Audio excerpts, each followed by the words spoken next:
Now, I want to share, my dear brothers and sisters, three significant uprisings that happened during the era of Imam Sajjad, and I want to share with you how the Imam reacted to these three revolutions and these three uprisings. And what was the Imam's position? Did the Imam support these uprisings? Did he exclude himself? What was his position regarding the uprisings that took place after he returned to Medina? Sallu ala Muhammad wa ali Muhammad.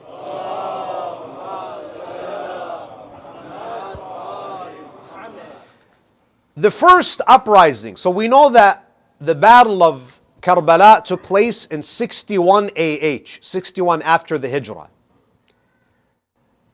In the year 63 after the Hijrah, a very important uprising happens in Medina. So this is 2 years after Karbala. And this uprising is known as Waq'atul Harra, the Harra uprising. Now Harra is a geographical term, and it refers specifically to the volcanic rock, the lava rock that surrounded Medina. You see, Medina lies north of Mecca. At that time, of course, things have changed today with the development of highways, and a lot has changed in Mecca and Medina. During the time of the Prophet and the early Imams, the only way to enter Medina is from the northwest, because the east, the west, and the south was covered in this volcanic rock. It was a natural kind of barrier. So there was an uprising that took place. Now, what's the story behind this uprising? The leader of this uprising was a man by the name of Abdullah ibn Hanzala. I'm going to mention a few terms, few names. Don't get confused, because the whole point of this historical discussion is to draw lessons that can help us today. A revolution was started by a man by the name of Abdullah ibn Hanzala. Who's Abdullah ibn Hanzala? He is one of the tabi'een. His father was one of the martyrs in the Battle of Uhud. Hanzala ibn Abi Amr, he was 24 years old. He was newlywed. He married Jamila, the daughter of Abdullah ibn Ubay. He marries her. They consummate the marriage. The Battle of Uhud takes place the following day. The day after he got married, the Battle of Uhud took place. He comes to the battle because it was an emergency situation. They had to defend Medina. He comes to the battlefield in a state of janaba. He didn't have enough time to do ghusl. At that time, people didn't have showers like we did today. So he comes to the battle. So this is the father of this man who is revolting in Medina. Hanzala ibn Abi Amr, he's martyred in the battle. The Prophet is informed that, he consummated his marriage. He didn't have a chance to do ghusl. Rasulullah says, don't worry. He is ghasilul malaika. He didn't have the chance to do ghusl. The angels are doing ghusl for him because he fell as a martyr in Uhud. Abdullah ibn Hanzala was the child that was conceived on the eve of Uhud. He grows up. He has a family. He is one of the most prominent figures in Medinan society. He was not Shia. He was a very morally upright person, and he says to himself that Yazid ordered the killing of Hussein. We Muslims, we gave bay'ah to Yazid. Who is this Yazid that we gave bay'ah to? I want to go to Sham and investigate and meet this man who we are calling Amir al-Mu'mineen. So him and his 10 sons, they go to Sham and they meet with Yazid. They want to see who is the Khalifa now. Who is this person who is now occupying the pulpit of the Prophet? He goes, he meets Yazid, he comes back. And he tells the people of Medina that, O people of Medina, we have given bay'ah to a fasiq, a corrupt, morally depraved person, someone who drinks wine, someone who fornicates, who commits incest, who plays with dogs and this is someone who's the furthest from faith. This is someone who has no association with Islam. So Abdullah ibn Hanzala, because of his reputation and his prominence in Medina, he organizes a revolt against the Umayyads. And they're trying to depose the governor of Medina. Question: what does Imam Sajjad do? Some of us, we think from a political perspective, the enemy of my enemy is always my friend. Imam Sajjad alayhi salam, yes, he has a common enemy, but what does he do? He completely excludes himself from this uprising. And in fact, he tells his followers, those who would listen to him, that do not join this revolt. In fact, Imam Zainul Abidin actually left Medina during this revolt. And Imam Sajjad sends a letter to Yazid saying that I have nothing to do with this revolution. Now imagine some of us who are living in Medina. We would say to the Imam, some of us think that we should give the Imam advice. Ya ibn Rasulullah, Yazid, these are mu'mineen, they're revolting against this zalim. Why are you not supporting them? Where are the hashtags of support? Right? Imam Sajjad removes himself. Why? Because Ahlul Bayt teach us that it's not just about who you don't support and what you don't stand for. It's also about what you do stand for. Just because you oppose the Umayyads, it doesn't mean that you're going to elect someone or appoint someone who's going to be pious and good. They simply might just replace one zalim for another. Now what does Yazid do? Yazid sends an army to Medina, headed by Muslim ibn Uqba. 5,000 soldiers descend upon Medina. The instructions that Yazid gives are the following. And it's very disturbing what Yazid says to Muslim ibn Uqba. He says, "Ud'u al-qawma thalathan." Give the people of Medina. Again, who's in Medina? You have Sahaba, you have Tabi'een. Imam Sajjad has left. He's in the outskirts of Medina. Muslim ibn Uqba is told by Yazid, invite them to surrender. Give them 3 days. If they insist on their rebellion, فَإِنْهُمْ أَجَابُوكَ وَإِلَّا فَقَاتِلْهُمْ. Fight against them if they refuse to surrender. فَإِذَا أُظْهِرْتَ عَلَيْهِمْ فَأَبِحْهَا ثَلَاثًا. Fight them, and if you are victorious, Yazid says, I make Medina halal for you. Meaning what? فَمَا فِيهَا مِن مَال. Whatever wealth you find, take it, it's yours. Whatever women you find, take them as your concubines. Whatever weapons you find, take it and confiscate it. Whatever food you find in the houses, eat it, enjoy. You have a free-for-all in Medina for 3 days.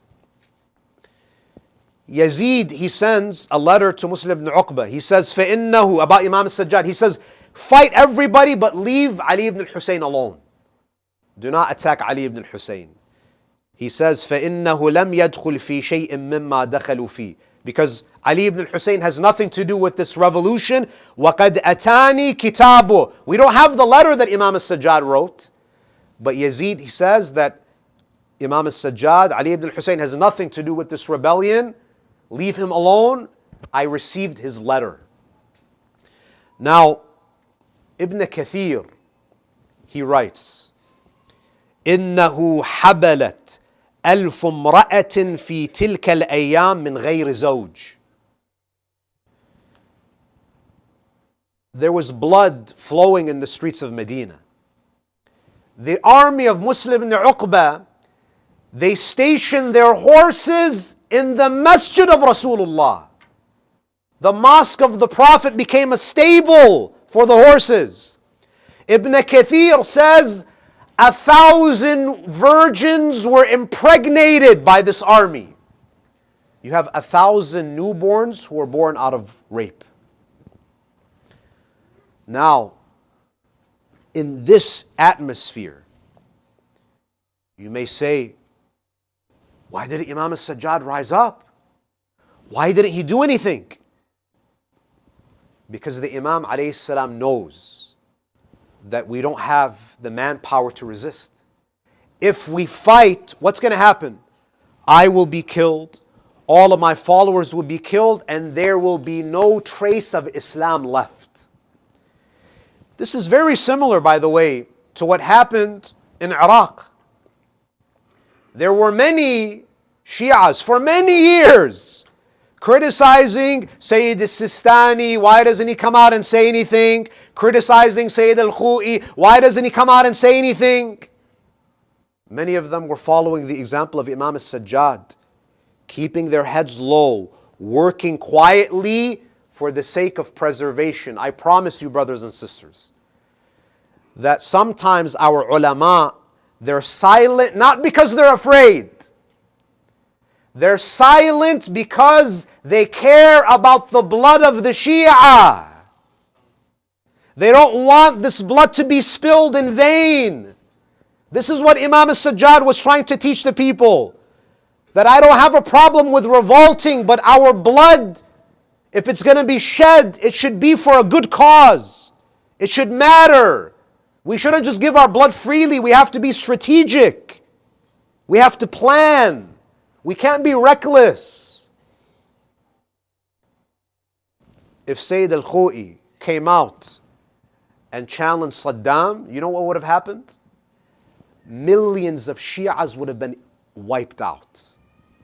In fact, it's very possible that the Hawza of Najaf would have been completely destroyed. Sometimes the most courageous thing to do is to do what people expect you not to do. It takes courage to say, I'm going to stay silent even though I know people are going to call me a coward. But it's actually a sign of strength. That I am going to preserve the blood of the followers of Ahlul Bayt. I'm going to preserve this madhab. We're going to weather the storm and we're going to build quietly. We're going to keep our heads down. And that's how Imam Sajjad went from 3 to 5 followers after Karbala to 173 scholars of the highest eminence at the time of his death. This was the first uprising. Waq'atul Harra. Imam Sajjad excluded. This was just an anti-Umayyad movement. It was not a Shi'i uprising. The second uprising that took place, Thawratul Tawwabin, in the year 65 after the Hijrah. You know, the 18,000 letters that Imam al-Hussein alayhi salam received in Kufa, these individuals were still there. Many of them were still in Kufa. Sulaiman ibn Surad was among the leaders of Kufa. He was Shia, maybe politically Shia, perhaps maybe theologically to an extent. Many of the Shias in Kufa, they felt guilty for not trying harder to help Imam al-Hussein. Many of them felt that we failed our Imam. Habib ibn Mudahar al-Asadi, he was with us, but he got himself to Karbala. He made it. He found a way to get to Imam al-Hussein, but we failed our Imam. And they felt that it's not enough for us to just do tawbah with our tongues. We need to demonstrate our remorse. We need to demonstrate our repentance by sacrificing our blood, by fighting against the Umayyads with the intention of what? overthrowing the Umayyads and handing over Khilafah to Ahlul Bayt alayhimus salam. Again, when you look at the historical accounts, there is no sign that Imam Sajjad supported this movement. The Imam alayhi salam, there's no connection between him and Thawratul Tawwabin. He distanced himself. And what you find is, my dear brothers and sisters, is that, again, this is more of a Shia movement. But the problem is, the movement is too late. Sometimes opportunities present themselves to you and you delay. These people are willing to die, but you should have been willing to die 4 years ago. You waited. You know, when we speak about the striking of Ali on the day of Khandaq, you know why that strike was so valuable? Because of the timing. It's important to do good, but it's even more important to do good at the right time. For example, today, what we see in the world, in our communities, the proliferation of LGBTQ ideology and gender ideology. It's good that we're pushing back as a community, but I think we're late. I think we're 20 years late. It would have been more affected if we inoculated our community 20 years ago with these conversations, but we waited too long. And now we're having to do damage control. We're reactive.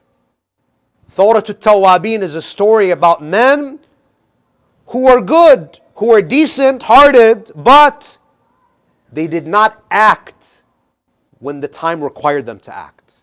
They delayed. That ship has sailed. Imam Sajjad said, "This is not the time. Your revolution is not going to go anywhere. You're going to die and nothing's going to come out of it." And then you have the uprising of Mukhtar ibn Ubaydillah al-Thaqafi. Sallu ala Muhammad wa ali Muhammad.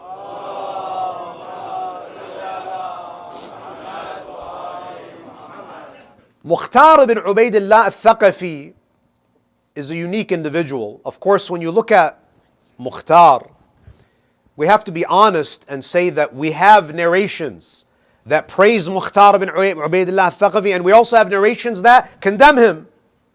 So you have ikhtilaf among our scholars regarding Mukhtar. There are some scholars that say that, some scholars like Allam al-Majlisi, he has reservations about Mukhtar. Some of our ulama, they say that yes, he deserves credit for avenging and seeking revenge against the killers of Imam al-Hussein alayhi salam, but he engaged in some un-Islamic practices like mutilating bodies.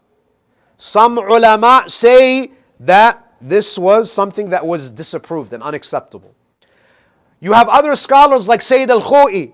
Sayyid al-Khou'i says, we recognize Mukhtar ibn Ubaydillah al-Thaqafi as a great personality, and all of the ahadith that condemn him have weak chains of transmission. In any case, what you find is that in the 66th year after the Hijrah, again, look at how careful Imam Sajjad is. Imam Sajjad is very careful not to make direct contact with Mukhtar. Why? Because if Mukhtar and Imam Sajjad are seen together, if they come together, there will be a target on both of their backs. It's not a matter of courage. It's a matter of doing what is in the best interest of the movement. You might have two scholars who respect each other, but maybe they never want to be seen with each other because of certain considerations. Some of us are very superficial. We think that this scholar has beef with that scholar because we never see them together. Maybe they're aligned, but they understand that there are negative implications if they outwardly show support to one another. Imam Sajjad, he distanced himself from Mukhtar, not because he was necessarily against Mukhtar, but because he understood that for the safety of Mukhtar and for the safety of the Imam himself, there needs to be some distance. Imam Zainul Abidin, what does he do? Again, look at the strategy, look at the planning of Ahlul Bayt. Some scholars say that Imam Sajjad was directing and giving instructions to Mukhtar through Muhammad ibn al-Hanafiyyah. Muhammad ibn al-Hanafiyyah was meeting with Mukhtar. And Imam Zainul Abidin was using him as a proxy. And what's amazing is the Umayyads were never able to draw a line from Imam Zainul Abidin to Mukhtar. Because the Imam was smart. He was wise. Covered his tracks. Working underground. Working quietly. I'll tell you this, my dear brothers and sisters. You don't always need to be in the limelight to be a game changer. This is very important. You don't need to be in the limelight to be a game changer. And that's why Islam, for example, places great importance on the role of a mother, on the role of our women. Islam teaches that our women, our mothers, our wives, our sisters, they can do so much. They are the ones who shape human society, and they don't even need to be out in public when they do it. You can be a game changer behind the scenes. And this is what we see with Imam Sajjad. Working quietly, laying low, keeping your head down, thinking about the future. You might not see the fruits of your labor today, but that should not discourage you.